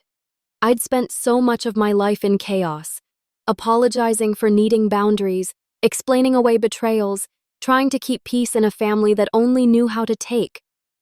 I don't want to destroy them, I said suddenly. Clara looked at me, softening a little. Amanda, I just wanted them to care, to stop. To see what they were doing and fix it. Clara nodded. I know. Tears stung at the corners of my eyes, but I didn't let them fall. This isn't revenge. I'm not doing this to get even. No, she said gently. You're doing it to be free. That hit me square in the chest. Because it was true. I didn't want payback. I wanted peace. And the only path to peace now was justice. Clara opened one last folder, labeled simply, Filing Documents, Holbrook Case. These go out by end of day, she said. Digital and certified mail. The DA's office has already flagged your case as high priority due to the amount, the family connection, and the evidence of coercion. I nodded slowly, breathing deep. Then Clara said something that chilled me more than anything had so far. Not out of fear, but finality. They're not just going to lose money. I looked at her. She held my gaze. They could lose everything. Their house, their credit, Zach's tuition, your stepdad's pension. If they're convicted of fraud, they could even face jail time. The room went still. It should have scared me. A year ago, it would have. But right now, it felt like standing in the eye of a hurricane. Still, steady, powerful. I'm ready, I said. Clara nodded and handed me a pen. Then let's finish this. As I signed the last form, something in me shifted, like a weight lifting. Not all at once, but piece by piece. The kind of release that doesn't come from yelling or crying, but from choosing yourself. Not out of spite, out of truth. When I stood to leave, Clara stopped me with a question. You ever think they'll apologize? I paused at the door, hand on the knob. No, I said. But I'm finally okay with that. Courtrooms are colder than they look on TV, not just the temperature, though the AC in Tarrant County Civil Court felt like it was set for meat storage, but the air itself, it was still, sterile. Like nothing human ever really happened there. Except everything was human. The lies, the silence, the weight of betrayal heavy in every glance across that courtroom. I sat at the plaintiff's table, palms flat against the polished wood, trying to keep my hands from shaking. Clara sat beside me, calm as ever, flipping through our case file. A quiet hum of whispered conversations buzzed behind us. Other people waiting for their moments. And then I saw them. My mother, Mike, and Zach. Walking in like they owned the place. Or like they were walking into a PTA meeting. Not a shred of shame on their faces. My mom wore a pressed white blouse like she thought the color might wash away everything she'd done. Zach was in a too-tight suit with sneakers. Mike looked annoyed to be there at all. They didn't look at me. I didn't look away. The bailiff called our case. Holbrook v. Holbrook et al. I stood. Every nerve in my body was lit up like a power line in a storm. But I stood tall. Clara spoke first, motioned to submit our binder of evidence. The judge accepted it, flipped through the pages like it was nothing. To him, it probably was. Just another family dispute with messy paperwork and uglier emotions. But to me, it was everything. Then the judge turned to their side. Defense, you may respond. Mike stood. His lawyer, some cocky guy in a designer tie, walked up to the bench like he had better places to be. Your Honor, he started, this is clearly a case of misunderstanding and family tension. Miss Holbrook has mistaken generosity and shared accounts for malicious intent. The idea that a mother would defraud her own daughter— Save it, the judge cut in, flipping a page. You'll have time to make your case at trial. Today's just for review and testimony. My stomach dropped. I wasn't expecting them to speak. The judge called Zach first. He walked to the stand like he was stepping up to accept a student council award. Raised his right hand, took the oath. Then he sat, leaned back, and put on that innocent little brother voice he used to use on my mom whenever he wanted something. He told the court I had offered to help pay for prom. Said I was always generous. that he thought the account was for family stuff, said he never used any credit cards in my name, that I probably forgot giving Mom permission, that maybe I was overwhelmed at work and misremembered. I clenched my fists under the table, gaslighting, under oath. The judge didn't blink. "Any supporting documents?" he asked their attorney. "None at this time," the lawyer admitted. Clara stood up calmly. "Your Honor, we have texts contradicting every part of that testimony." She walked to the bench, handed over the printouts. The judge skimmed them, including the one where Zach told me, "Hope you're ready for war." Zach squirmed in his seat. Finally, then the judge turned to me. "Ms. Holbrook, would you like to make a brief statement?" I stood. My knees didn't buckle, though it felt like they might. "I trusted them," I said, my voice clear. "I paid bills. I co-signed loans. I opened a joint account for my mom's surgery, and they used it to throw a yacht party. They used my social security number to open credit cards, a loan, and when I asked questions, they threatened me." I paused, locking eyes with my mother. She's not here because of a misunderstanding. She's here because she lied, because they all lied, and they never thought I'd fight back. The judge nodded. "Thank you." I sat down, heart hammering but grounded. The courtroom was still again. And then the judge spoke. "There is sufficient evidence here to establish a pattern of financial misconduct, identity misuse, and coercion. Given the volume of documentation, the credibility conflict in testimony, and the family connection, this case will proceed to trial." I exhaled. Not fear. Not relief. Finality. My mother finally looked at me, and for the first time since this all began, I saw something in her face.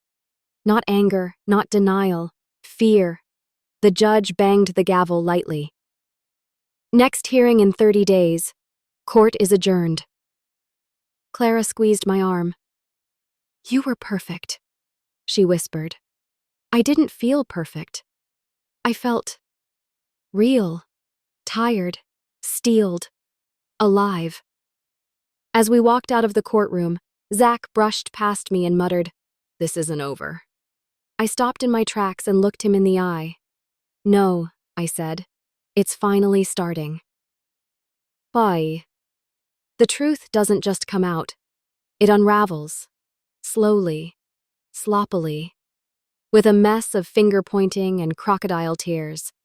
That's exactly what happened the morning after the judge ruled the case would go to trial. Clara and I sat on a stone bench just outside the courthouse, 2 coffees between us, the sky that heavy Texas gray that makes everything feel like it's holding its breath. The wind picked up occasionally, sending wrappers skittering across the parking lot. She had her laptop open, emails buzzing in. I had my phone in hand, waiting. "They're panicking," Clara said, scrolling through her inbox. "We just got a request from their attorney to enter mediation, and now they're trying to pin the whole thing on each other." I raised my eyebrows. "Already?" "Oh yeah," she smirked. "Classic damage control. Zach's saying your mom was the one who opened everything, and he was just told to use the cards." I snorted. "Told while he rented a yacht and hired an influencer photographer?" Clara kept reading. "Your mother's now claiming you gave her verbal permission for every single account. Says you were going through an emotional spiral and didn't remember agreeing." That one hit me in the gut. Not because it hurt, but because it was so familiar. The exact type of gaslighting I'd grown up with. Rewrite the truth. Flip the blame. Make the person with the most evidence sound the least credible. "And Mike?" I asked. Clara grinned. "He's playing dumb, says he doesn't remember being involved in any financial decisions. Claims he didn't even know your name was on the loan." "Interesting," I muttered. "He sure knew enough to try and bribe me out of suing." She nodded. "We have that recording, remember? It's going in." I looked out across the lot, watching as people came and went. all of them wrapped in their own problems, dramas, lives. And I wondered, how many of them had people in their families who smiled to their face, while draining them dry behind their backs? I sipped my coffee, the bitter aftertaste grounding me. You know what's wild? I said. I don't even want to win because of the money. I want to win because for once, someone outside our family needs to see who they are. Clara closed her laptop. And they will. Just then, her phone buzzed. She checked it, eyes narrowing. DA's office just confirmed, she said. They're pursuing a parallel investigation. Criminal charges are officially on the table. I blinked. Wait, criminal? Like, jail time? She nodded. If they prove intent to defraud, especially with the forged loan documents, this could be felony identity theft, restitution, fines, possibly prison, especially for your mom. The world tilted slightly. It's not that I hadn't hoped for accountability, but prison, real consequences, some part of me, the old Amanda, still wanted to flinch, still wanted to say, maybe this is too far. Maybe I should back off. But then I remembered. She didn't flinch when she opened that card. Zach didn't flinch when he tapped my name into that rental form. Mike didn't flinch when he slid $5,000 across a table and threatened to blackmail me. Why should I? We stood up to head back to the car when I saw them. The three of them, my mother, Mike, and Zach, coming out of the courthouse, their lawyer close behind, lips tight and hurried. They hadn't seen us yet. We paused under a tree nearby. Clara nudged me. Watch Zach. I turned just in time to see their attorney lean in and speak low to him. Something quick, clipped, serious. Zach's face changed. The bravado drained out like a deflating balloon. His eyebrows knit. He said something back, fast, his voice rising. Even from across the lot, I could read it on his lips. What do you mean, jail? His mother, my mother, put a hand on his shoulder. He shook it off. Then, for the first time in months, he looked directly at me. Our eyes locked, and in that split second, I saw it all. Not regret, not apology, just fear. The kind of fear people feel when they realize the game they've been playing finally has rules, and a referee, and consequences. He broke eye contact first. They got into their car, slammed the doors. Clara turned to me. Told you, it's starting. I nodded, but something was stirring in my chest. Not satisfaction, not revenge, clarity. They didn't blame themselves. They blamed each other. They blamed me. They blamed the system. They blamed stress, family pressure, miscommunication. Anything but the simple truth. They knew exactly what they were doing, and now they were going to learn exactly what it cost. You'd think watching the people who betrayed you finally lose everything would feel like victory. But the truth? It felt like watching a house burn down that you spent years helping them build. One lie, one guilt trip, one gaslight at a time. I was curled up on my couch that afternoon, still in my scrubs from the morning shift, a half-eaten container of Thai food on the coffee table and my laptop open in front of me. My phone had buzzed twice already from Clara. She'd sent over new filings, plus a quick note. Bankruptcy confirmed. Things are unraveling. I clicked open the local news stream. They'd picked it up. Not by name, not yet, but by story. Tarrant County couple faces investigation over alleged family identity theft scheme. Sources say medical loan funds used on luxury items. They flashed blurred photos of Zach's prom yacht, the same one he posted on Instagram just 5 months ago with the caption, "Deserved." They showed a clip of my stepdad's property. Big brick home, fancy SUV in the driveway, while the anchor explained how the couple was now facing foreclosure due to multiple outstanding debts and fraud allegations. Then came the bombshell. Court documents reveal the alleged victim's identity was used to secure over $90,000 in credit cards and personal loans. Officials say the misuse was systematic, prolonged, and deliberate. I closed the laptop, stared at the wall. I thought I'd feel thrilled, but what I felt was mixed. Like I'd waited so long for this moment that I didn't know what to do once it finally arrived. I walked to the kitchen, poured a glass of water, and leaned against the counter, watching the sun set outside my window. It was quiet, peaceful, but a strange ache settled in my chest. Because even now, even after everything, some small part of me remembered the version of them that wasn't cruel. The version that brought me soup when I had the flu. The version that cheered when I passed my nursing boards. The version that pretended to be family. And now? Gone.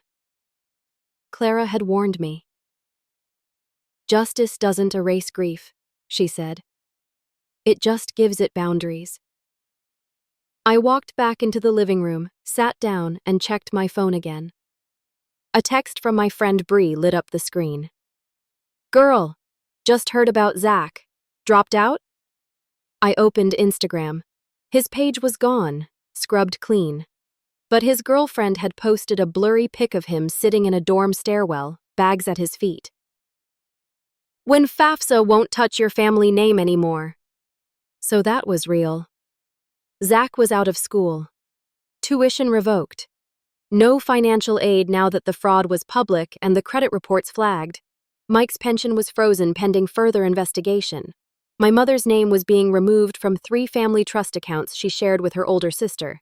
Apparently, word travels fast in our extended circle when police reports get involved. Their entire world, built on deception and entitlement, was falling apart piece by piece. And me? I was still standing. I breathed in deep, felt the quiet like a warm blanket.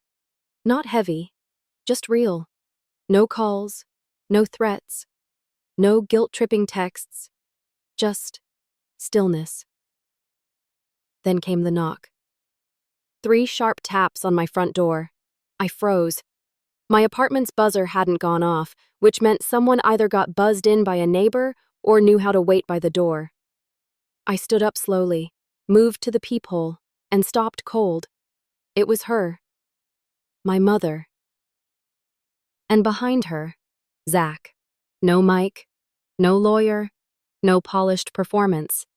Just the 2 of them, looking older than they did 2 weeks ago. Tired, hollow.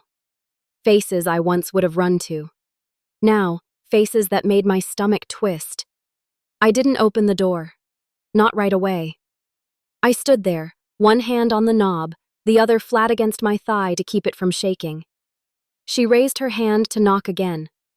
I stepped back, let them stand there in the silence they created, because this wasn't their story to control anymore, and I wasn't their daughter to guilt into silence, not after everything. They didn't say anything at first. They just stood there, my mother and Zach, on my porch like they were stopping by for Sunday dinner, not crawling out of the wreckage they set on fire. The sky above was gray and bruised, that heavy Texas kind of overcast, right before a storm breaks. Wind rustled through the oak trees lining the sidewalk. My porch light buzzed faintly, though it wasn't even dusk yet.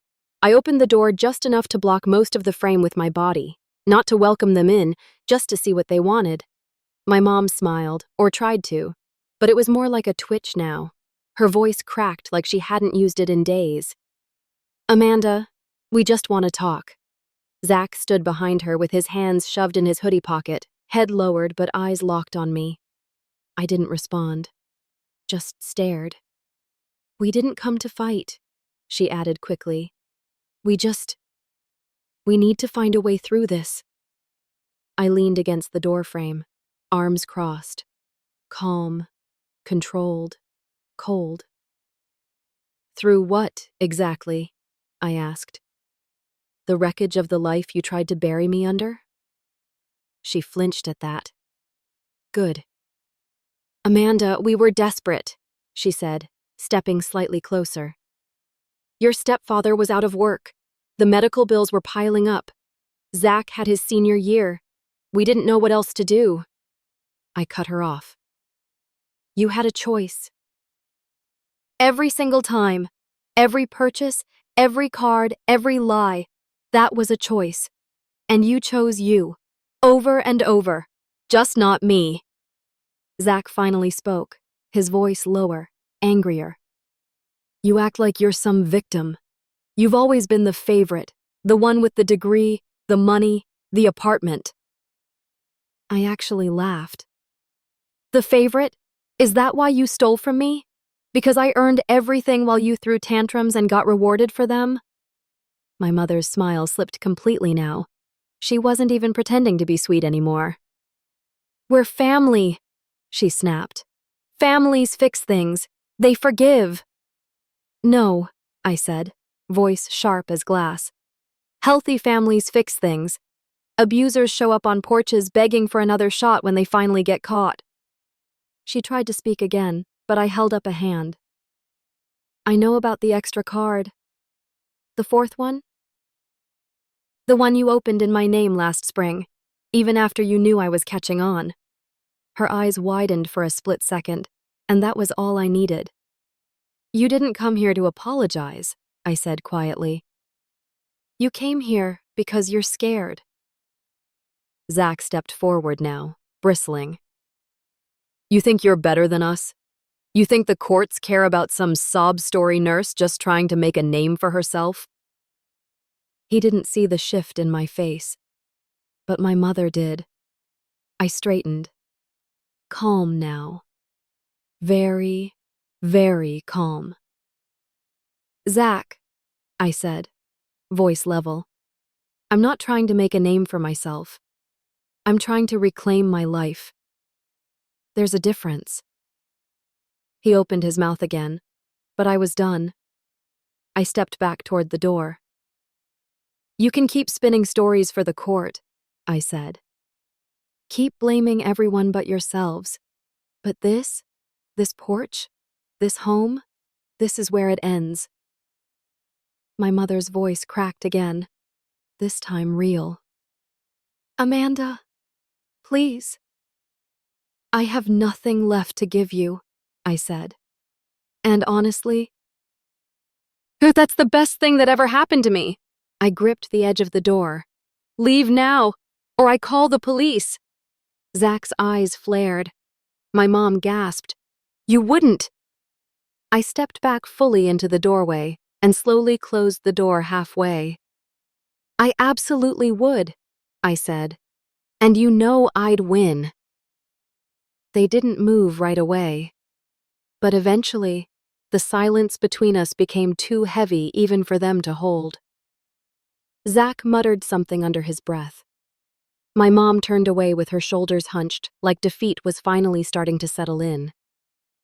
I watched them walk back down the path, slower than they came, but not slow enough to change anything. The moment the door clicked shut behind me, I leaned against it. Not to cry, not to collapse, just to feel the moment. The one where I didn't flinch, didn't fold, didn't rescue them again. This time, I chose me. There's a kind of silence you don't notice until you finally have it. Not just quiet, silence. No more buzzing group chats, no more guilt-laced voicemails, no more wondering what they'll ask for next. Just you, your breath, your space, freedom. My new apartment in Austin is nothing fancy. 2 bedrooms, small balcony, decent kitchen, but it's mine. No cosigner, no fake family emergency account hanging over my head. Just my name on the lease, my name on the door. I'd lit a candle that morning, something soft, like vanilla and sage, and the scent still hung in the air. There were fresh flowers on the counter, not because someone gave them to me, but because I bought them for myself. Just because. Outside, the city buzzed faintly in the background. Distant traffic, a barking dog, music from someone's balcony. But in here? Peace. I sat at the kitchen table, laptop open, Clara on speaker. "It's done," she said. I leaned back, eyes closed for just a second. "Say it again." She laughed. "The civil judgment is final. They're ordered to pay restitution. Your name's cleared from all the fraudulent accounts. Credit agencies have already begun the reversal, and," she paused for effect, "the DA isn't pursuing jail time, but they are requiring financial counseling and community service. Public record. It's over, Amanda." I didn't speak at first. I just sat there, letting the words soak through the cracks they left in me. Over. The chaos, the blame, the weight of being the only one who gave without ever asking for anything back. "Thank you," I said, my voice steady. "You did this," Clara replied. "I just helped build the guardrails. You drove the whole way." I smiled. "You still coming Friday? Housewarming's at 7. "Wouldn't miss it." We hung up. I closed the laptop, and I breathed.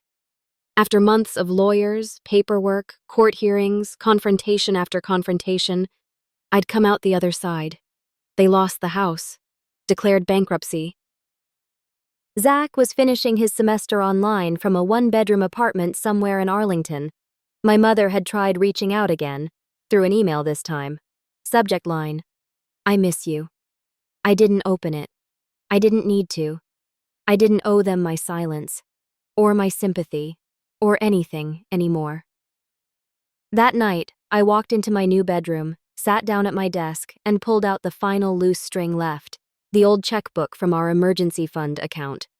The last physical reminder of the lie I'd helped sustain for way too long. I flipped it open one last time. Most of the pages were already torn out. Spent, vacations, gifts, urgent bills that turned into mall hauls. But at the back, a blank check. I stared at it, pen in hand. Then I wrote, "Pay to the order of my future." Amount. Everything I used to give away. And I tore it into pieces. It wasn't poetic. It wasn't dramatic. It just felt clean. There was no explosion, no grand gesture.